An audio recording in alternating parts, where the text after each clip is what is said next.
Rumah angker temanku. Gue mau berbagi salah satu cerita pengalaman horor yang gak akan pernah gue lupakan. 10 tahun yang lalu, sewaktu gue nginep di rumah teman, dan sampai sekarang, tiap gue ingat kejadian itu rasanya itu baru terjadi kemarin. Sebelumnya mohon maaf bila akun Twitter yang gue pakai adalah akun baru, karena ini adalah kali pertama gue buat dan nulis thread di Twitter.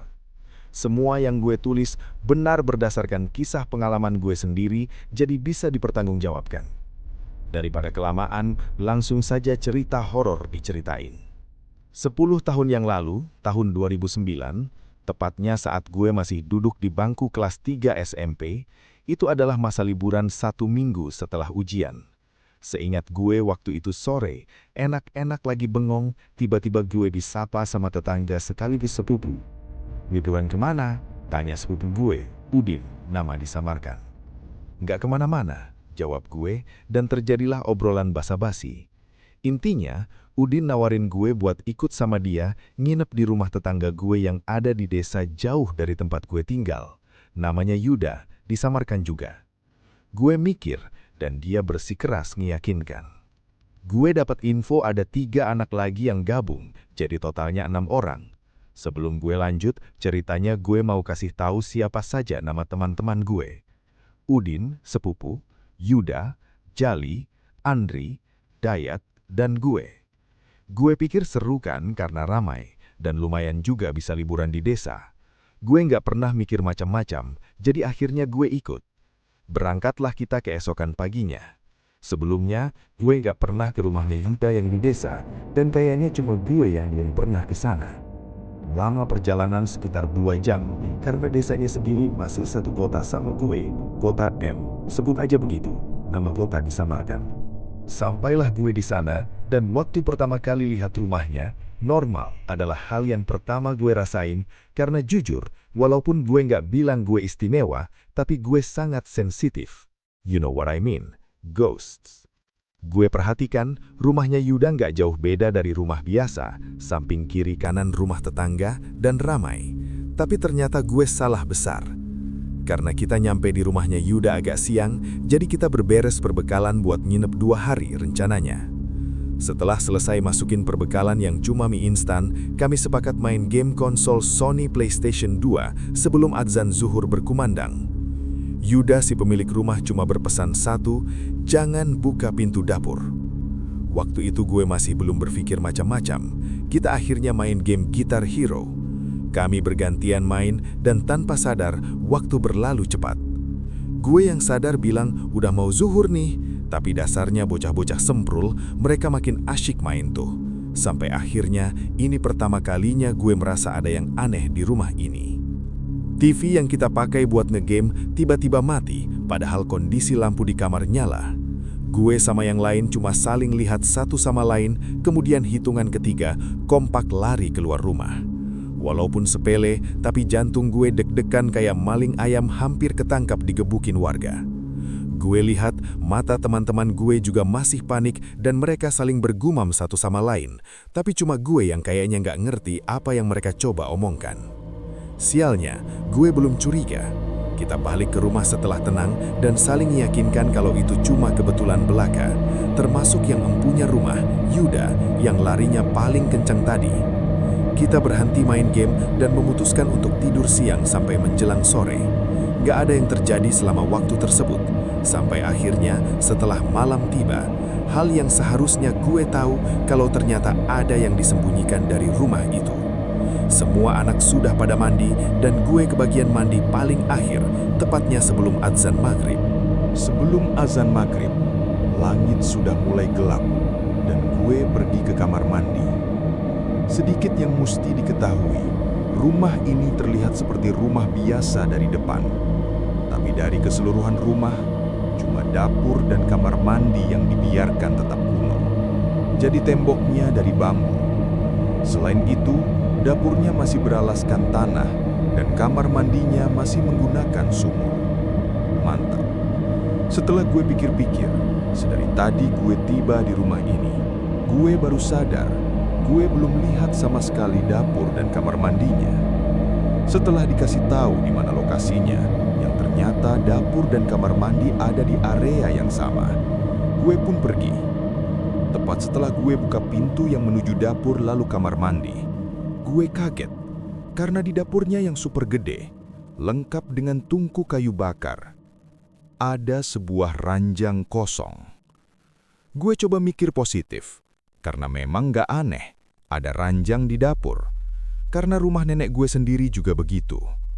Di sini gue juga baru sadar, terdapat pintu di dekat almari di ujung ruangan, dan gue sadar bahwa itu pintu yang diomongin Yuda.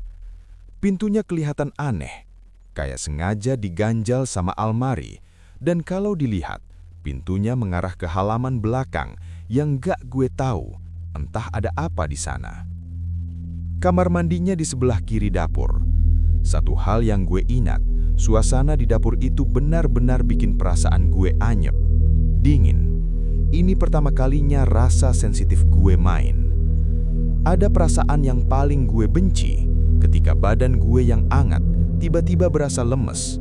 Tapi gue coba berpikir positif, karena gue tahu di sini pasti ada. Tahu kan maksud gue apa? Ghost, makhluk halus. Dan gue nggak mau ngusik mereka. Tapi kayaknya gue salah besar. Gue mandi di sumur, walaupun perasaan was-was nggak enak, kayak semacam ada yang ngelihatin, tapi gue nggak tahu di mana. Setelah selesai mandi, gue keluar dari kamar mandi, dan betapa kagetnya gue waktu lihat keranjang kosong. Kali ini ada sosok yang tidur di atasnya. Gak ada yang bisa gue ucapkan waktu lihat itu. Sosok itu wujudnya nenek-nenek tua, berambut putih panjang dengan kebaya. Dan dia ngelihat ke arah gue, tepat ke arah gue. Sosok itu cuma lihat sambil tiduran di atas ranjang itu. Matanya mengikuti kemana gue jalan. Yang paling serem, sosok itu cuma senyum. Jantung gue udah gak karuan. Gue yakin sosok itu bukan manusia. Tapi gue coba pastikan dan langsung tanya ke yang empunya rumah, Yuda. Ketemulah gue sama Yuda yang lagi sendirian di ruang tamu, lagi baca-baca komik. Gue bilang, kok lu gak bilang ada nenek lu di sini? Katanya rumahnya kosong. Yuda ngeliat gue kayak rada keheranan, terus bilang, kosong kok, kan bokap kesini baru besok. Oke, kata gue dalam hati. Fix, sosok itu bukan manusia. Yuda tanya lagi, apa maksudnya gue bilang ada neneknya? Dan dia ceritakan kalau nenek kakeknya sudah lama meninggal. Gue cuma istighfar dan coba ngelupain senyum manis nenek-nenek itu. Tapi kayaknya nggak mungkin, karena setelah kejadian itu, rasa kesensitifan gue kayak mendadak meningkat berkali-kali lipat. Yuda pergi ninggalin gue di ruang tamu, sementara gue sendiri dengar sesuatu yang datangnya dari luar, tepatnya pohon jambu di depan rumah. Sebelumnya gue nggak merasakan apa-apa sama pohon jambu itu, tapi kali ini berbeda. Gue mendekat ke jendela rumah dan mengamati apa yang ada di sana. Nggak ada apa-apa, cuma halaman kosong. Tapi sialnya, suara itu masih kedengaran. Suara seperti cewek yang sedang ketawa, tipis, nyaris pelan sekali suaranya. Apesnya mata gue bergerak melihat ke atas pohon jambu. Gue cuma diam sepersekian detik sebelum sadar ada mbak-mbak baju putih sedang duduk santai di salah satu dahan pohon jambu. Mata sosok itu fokus ke mata gue. Sosok itu kayak tahu kalau gue liatin dia dari balik jendela ruang tamu. Gue udah gak bisa ngungkapin seberapa jebol jantung gue berdetak waktu itu. Gue pergi dari sana dan gabung sama teman-teman yang lainnya di ruang tengah. Mereka masih main game. Waktu itu PlayStation 2 masih jadi barang mewah dan Yuda yang kebetulan punya. Jadi mereka nggak ada henti-hentinya main itu. Gue gabung tapi gue nggak cerita apapun. Gue berusaha nggak cerita apapun. Selain gue nggak mau bikin panik yang lain, gue juga ngerasa nggak etis cerita begituan di saat gue datang ke sini sebagai tamu yang sedang disambut para penghuninya. Gue duduk nunggu giliran, tapi memang dasar nggak ada yang mau gantian. Akhirnya gue melipir pergi ke kamar tidur. Kamarnya bisa dijangkau ke ruang tengah dan sengaja pintunya nggak gue tutup. Tapi sebelumnya, gue udah pinjem handphone sama Yuda. Handphone adalah barang yang sangat-sangat mewah saat itu. Gue utak-atik isi handphonenya. Ada beberapa lagu MP3, tapi gue malah fokus ke beberapa video 3GP. Gue yakin, buat kalian pembaca thread Twitter ini, masa SMP adalah masa paling indah, karena kita pengen serba tahu, termasuk video-video 3GP yang lagi booming dulu. If you know what I mean, porn videos. Gue putar video dan menikmati adegan per adegan, sampai gue baru sadar. Hal yang seharusnya gak gue lakuin adalah sendirian. Gue merasa seseorang seperti bernafas di tengkuk gue. Waktu itu gue di atas tempat tidur dan posisi bisa melihat anak-anak main PlayStation 2. Jadi seharusnya mereka juga bisa lihat gue kan? Video 3GP itu masih diputar, dan gue berusaha ngelirik apa yang ada di belakang gue. Dan gue bisa lihat, nenek-nenek yang gue lihat di dapur tadi sekarang ada di belakang gue. Masih tersenyum memperhatikan gue. Hal ini adalah momen menakutkan sekaligus awkward. Gimana nggak awkward? Kamu lihat makhluk halus dalam kondisi kamu lagi nonton video 3GP. Senyumnya nggak cuma mengerikan, tapi berasa meledek. Tetap aja, kalau kalian pembaca thread Twitter ini bisa bayangin di posisi gue, ketakutan nggak bisa disembunyikan. Akhirnya gue cuma diem sambil ngeliatin makhluk halus itu. Sementara video 3GP itu terus berputar sampai akhirnya selesai. Gak ada rasa syukur yang bisa gue ucapin ketika Yuda masuk dan menegur gue. Sumpah, untuk kali pertama gue bersyukur punya temen Yuda yang tahu kapan harus datang di saat dibutuhkan. Gue ngelirik lagi apa yang ada di sebelah gue, dan makhluk halus itu udah gak ada. Gue lega dong, tapi semuanya baru dimulai dari sekarang. Setelah kejadian di mana gue didatengin sama nenek-nenek di kamar itu, dan gue biar gabung sama yang lain, tiba-tiba gue kebelet kencing. Ini bikin gue dilema, gimana kalau gue didatangi nenek itu lagi? Dimana kamar mandinya deket dapur lagi. Untungnya gue punya ide. Gue bilang, apa ada yang mau ke kamar mandi? Dijawab serempak temen-temen, kalau gak ada yang mau. Tapi temen gue jali untuk si Andri lagi ke kamar mandi ya. Dengar itu gue langsung nyusul ke kamar mandi, mumpung ada temennya. Begitu ngelewatin pintu menuju dapur, gue kaget waktu Andri keluar dari sana, lengkap dengan mimik wajah yang pucat pasi. Udah balik Andri, kata gue nahan dia. Tapi dia cuma diem, kemudian langsung ninggalin gue begitu aja. Karena kepalang tanggung, Andri juga pergi, gue lanjut jalan. Sekali lagi, tiap masuk area dapur dan kamar mandi, badan gue rasanya anyep alias dingin. Gue perhatikan di atas ranjang gak ada siapa-siapa. Begitupun nenek-nenek itu. Gue langsung buru-buru ke kamar mandi, biar cepet terus langsung balik. Rencananya gitu pikir gue.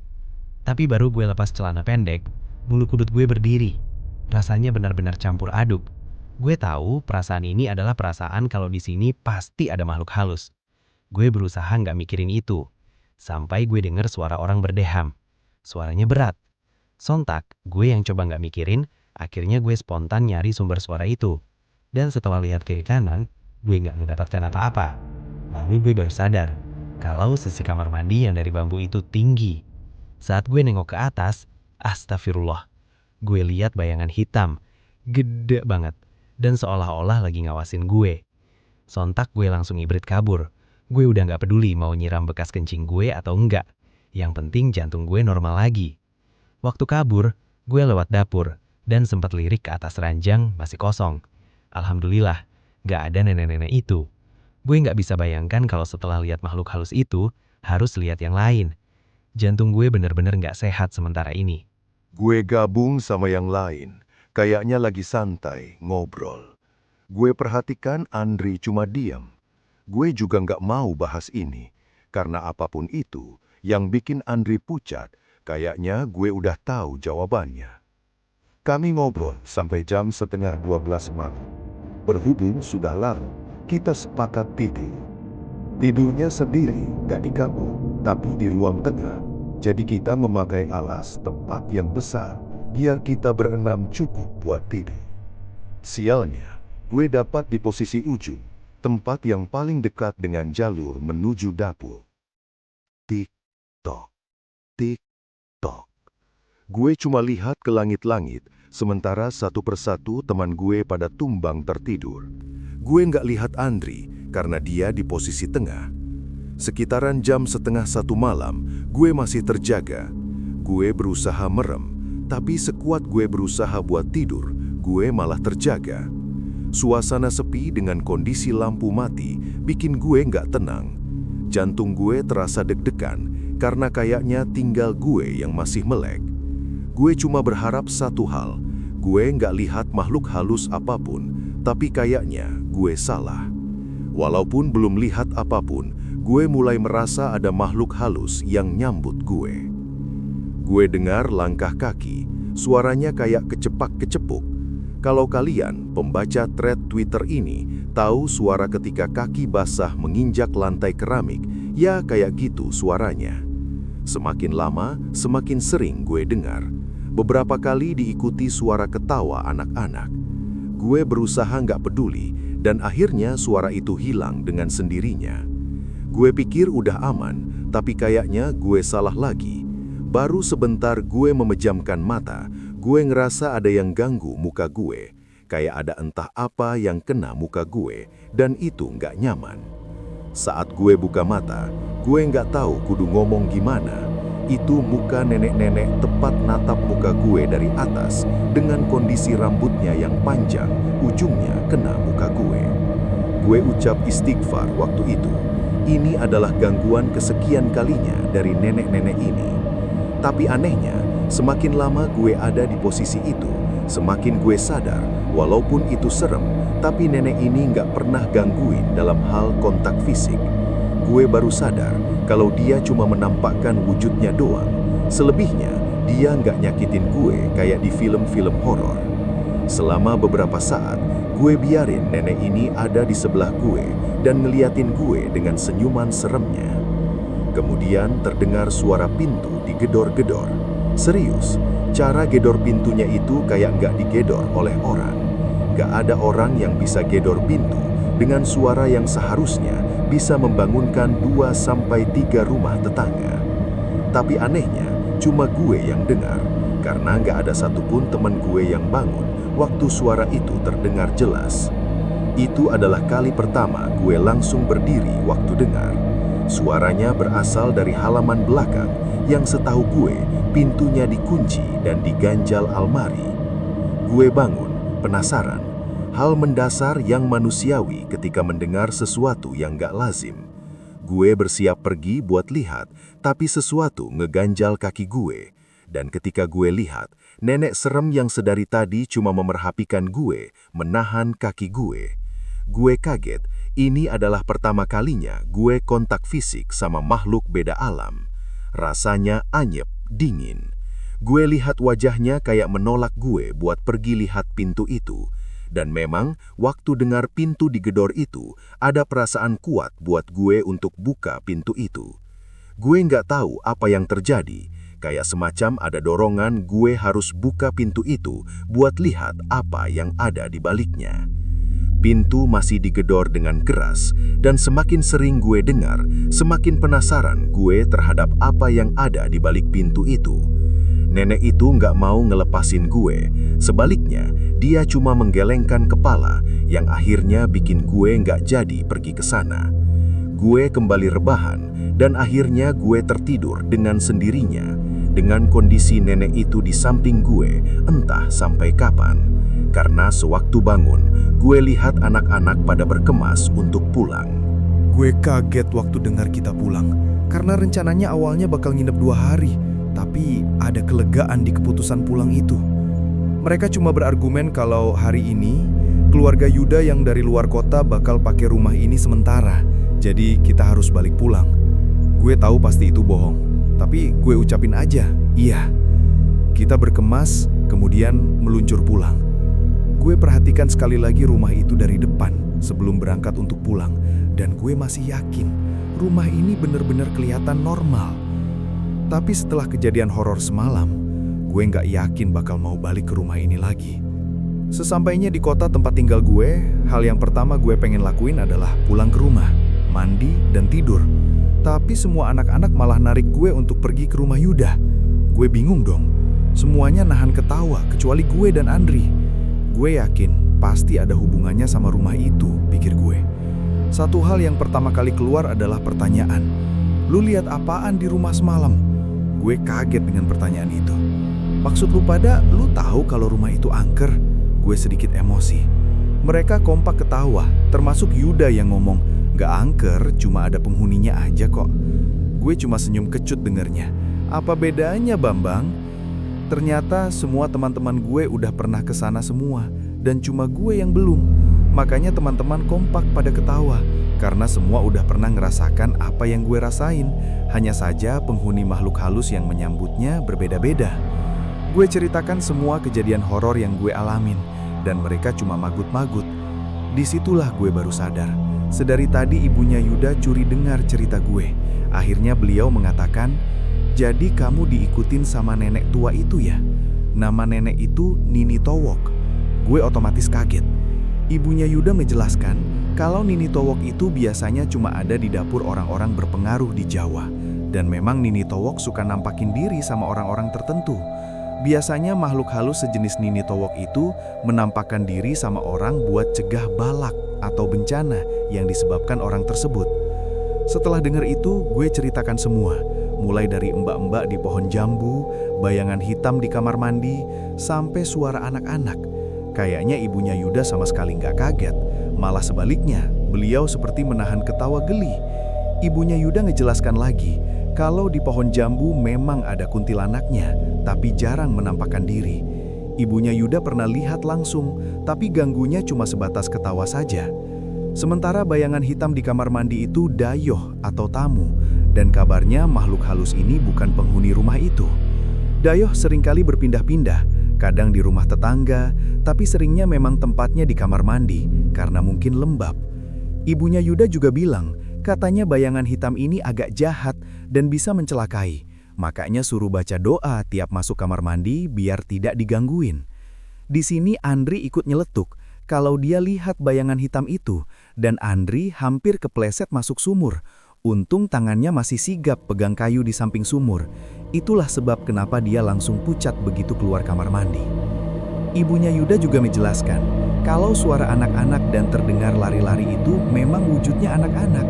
Ibunya Yuda bilang, "Untung kamu nggak lihat rupa wajahnya. Rupa wajahnya benar-benar hancur, kayak korban kebakaran." Lalu ibunya Yuda menceritakan pengalamannya dulu di rumah itu. Waktu itu beliau ambil air di kulkas. Beliau dengar ada suara anak kecil ngajak main, dan kaget waktu ada tangan kecil megangin bajunya. Saat beliau mau lihat, anak kecil itu bilang, "Ojo ndelok aku mbak, ojo, raiku elek." Atau, "Jangan lihat saya mbak, jangan, wajahku jelek." Intinya ibunya Yuda cuma berpesan, memang kalau baru pertama kali ke sana biasanya gangguannya memang banyak.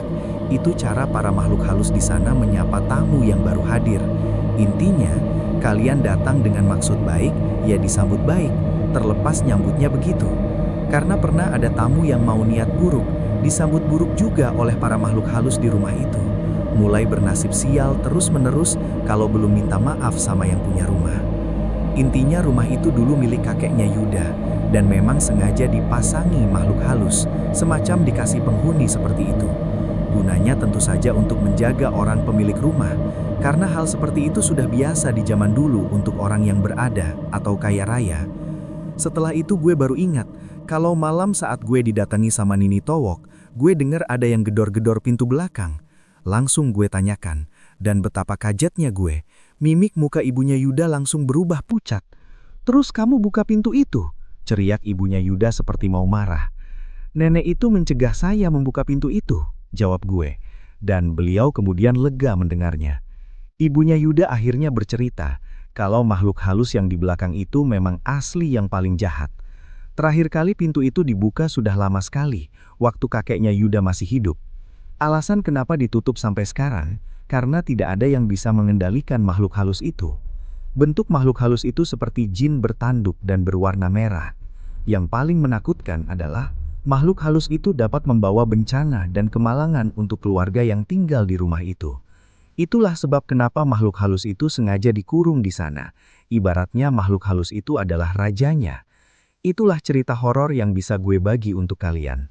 Semoga kejadian horor seperti ini semakin menambah iman kita untuk senantiasa mendekatkan diri pada Yang Maha Kuasa dan tidak bersikap syirik dan menyekutukan Tuhan.